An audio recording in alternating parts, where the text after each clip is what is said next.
Sziasztok! A mai videómon uborkát fogunk télire elrakni, csemege uborkát és kovászos uborkát egyaránt. A baloldali laborban vannak a kovászos uborkának valók, a jobboldali laborban pedig a csemege uborkának valók, úgyhogy el is kezdem az üvegbe pakolásukat. Tehát megmostam az uborkát, ezek a nagyméretűek, ezek lesznek a kovászolni való uborkák. Elméletileg az üvegbe kellene tennem kaprot, na ez most elmarad, mert nincsen kapor a kertemben, és anélkül is tökéletesen működik a kovászos uborka, úgyhogy most ehhez alkalmazkodunk. Így most rakunk bele csak fokhagymát az aljára, erre fognak kerülni az uborkák, és a legvégén pedig ilyen szeletelt krumplival, burgonyával zárom le, és akkor így fog kinézni az üveg. Fogom az uborkákat, mind a két végét levágom, ilyen kereszt alakú bemetszést ejtek rajta, hogy jól átérjen majd az uborka a 3 nap alatt, amíg fermentálódni fog. És akkor így szépen majd szorosan egymás mellé pakolhatom, most az elborult, de majd egymást gyönyörűségesen megtartják. És most ez az unalmas folyamat fog következni addig, amíg be nem telik egy-egy üveg. Szerintem ebből akár 2 is lehet. Ez mondjuk már elég vén uborka, úgyhogy ezt most félre rakom. És akkor ezt addig folytatom, amíg szépen meg nem telik az üvegünk. Na, tehát elkészült a 2 üveget, megtöltöttem, tele van uborkával, és most az a folyamat következik, hogy a tetejére rakom a burgonyát.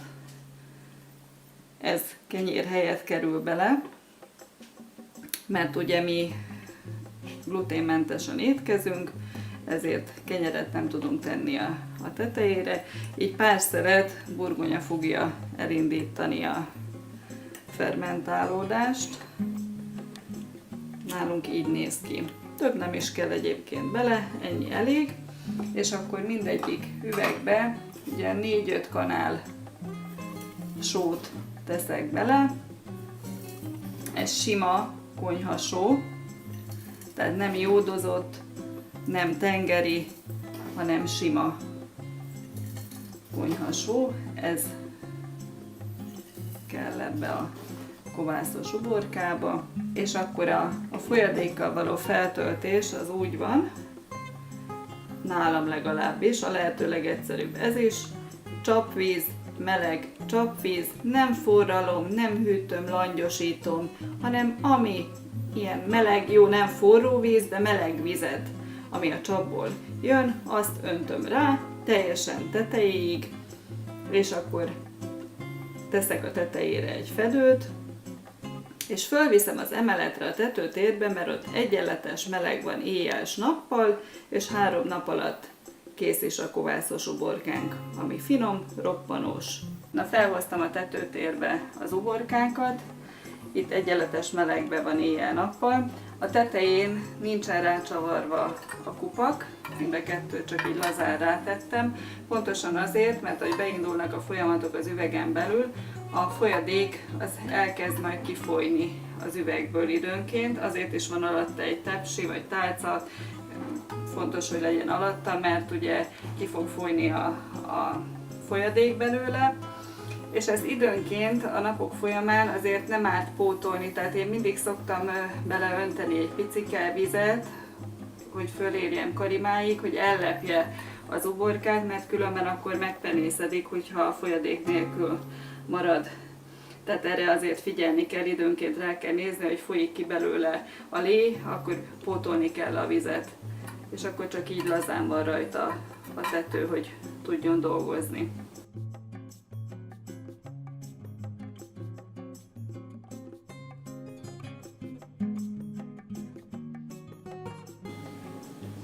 Három nappal ezelőtt én már készítettem kovászolni való uborkát, most 3 nap után ez megérett, fermentálódott.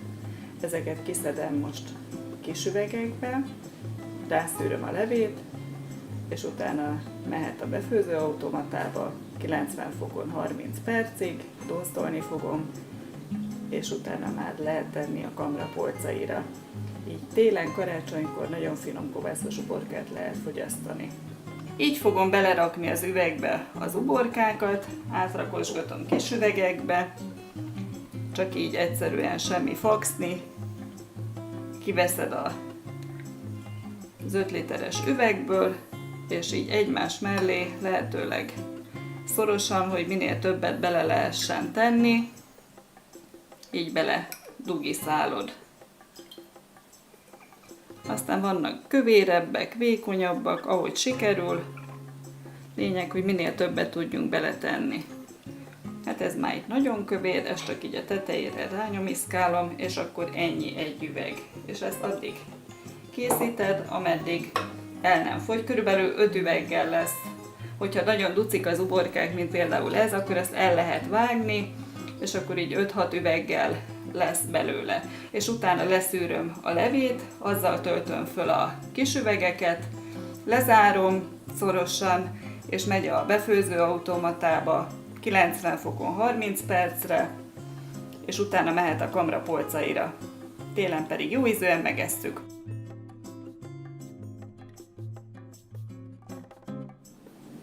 Tehát így átszűrtem ebbe a kis kancsóba, mércébe a levet. Hát nagy szűrés nem kellett, mert én nem kenyérrel rakom el, ugye mivel gluténmentesen élünk, hanem krumplival, úgyhogy csak a krumpli és fokhagyma van benne. Kapor azért nincsen, mert nincsen a kertemben kapor, nem akart kikelni, úgyhogy most kapor nélküli a dolog, de ugyanúgy működik és nagyon-nagyon finom, úgyhogy nem kell rosszul lenni, és akkor így föltöltögetem az összes kis üvegünket, ebből most 5 üveg lett, 5 üvegnyi lett, hoppla-hó, teljesen tele töltöm, úgy zárom majd le, és akkor úgy fogom kidunsztolni.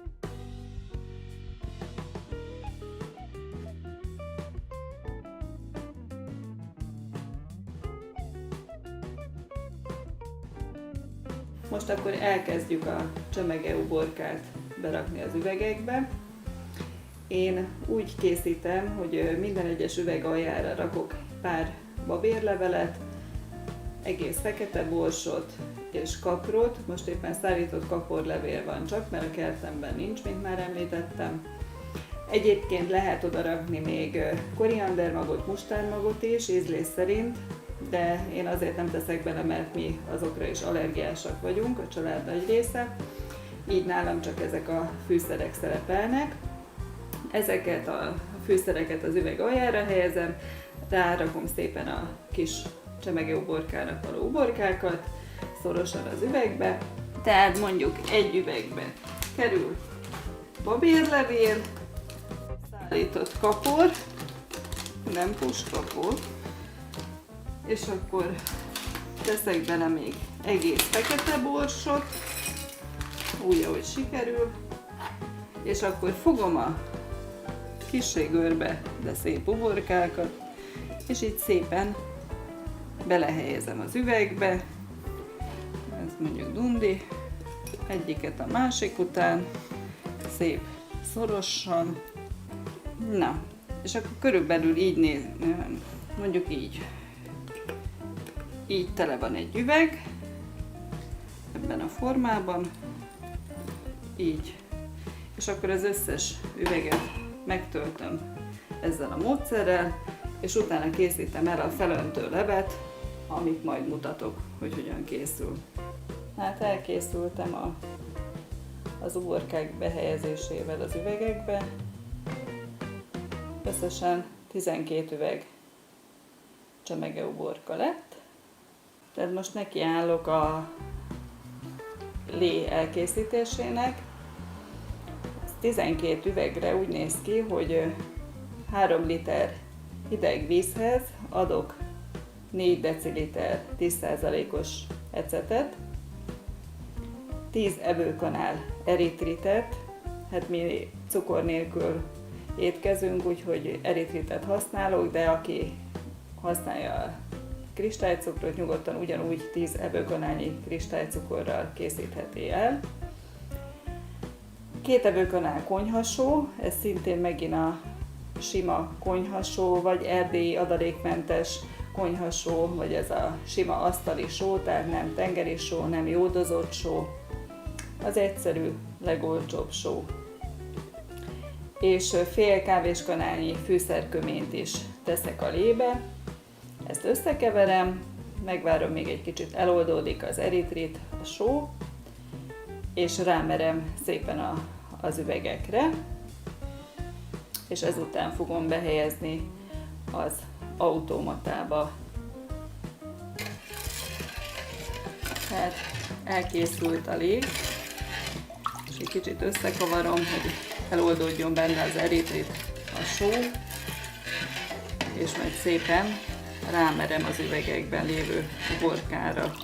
Így hidegen ezt a levet, és majd az automata teszi a dolgát 90 fokon 30 percig, és úgy fog elkészülni a csemegeuborkánk. Ugyanezt az alaplevet készítem egyébként az almapaprikára, vagy bármilyen paprikára, amit elteszek, illetve a káposztafélékre, vagy a vegyes csalamádéra is ugyanez az alaplé készül. Az automatában már behelyeztem egyébként a kovászos uborkákat, együtt fogom kidunsztolni a csemegeuborkával.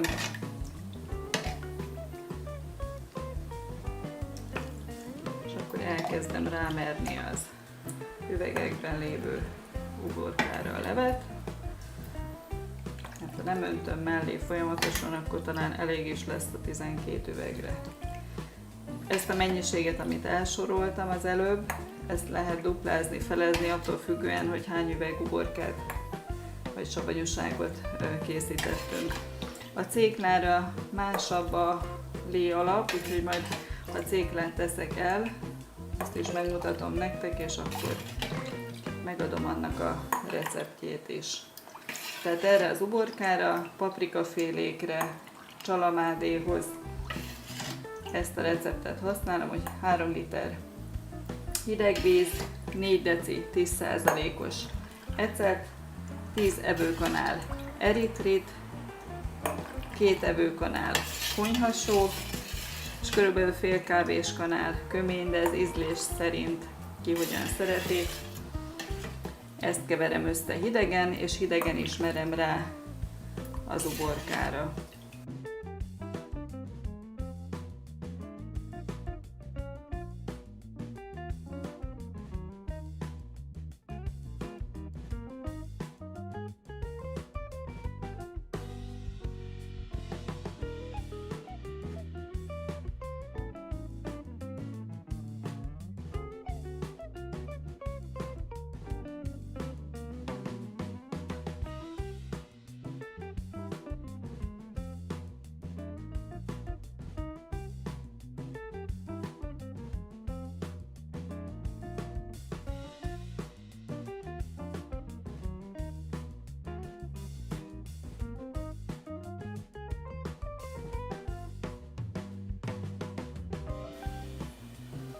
Most az automatát feltöltöm vízzel, ugye az üvegeknek ugye a 3/4-ig érjen legalább a víz, meg hogy ki ne forjon belőle mondjuk. Hát itt shots per kb. Lehet, hogy egy kicsit sok lett. Majd meglátjuk. És akkor most 90 fokon 30 percig automatázom őket, és utána, ahogy lejár a gép, egyből kiveszem, hogy ne puhuljon meg az uborka benne, és utána már mehet is a kamra polcaira a kész savanyúság. Beindítom, lefedem, 90 fok 30 percre be van állítva, és visszajövünk, hogyha elkészült. Végzett a készülék, kis meleg, és akkor így szoktam kiszedni, még forrón az automatából, azért, hogy ne puhuljon meg az uborka. És akkor itt szépen kipakolgatom a tepsire.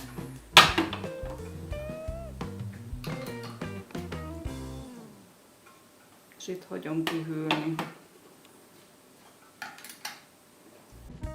Amikor kihűlt, akkor pedig már is megy a kamra polcaira.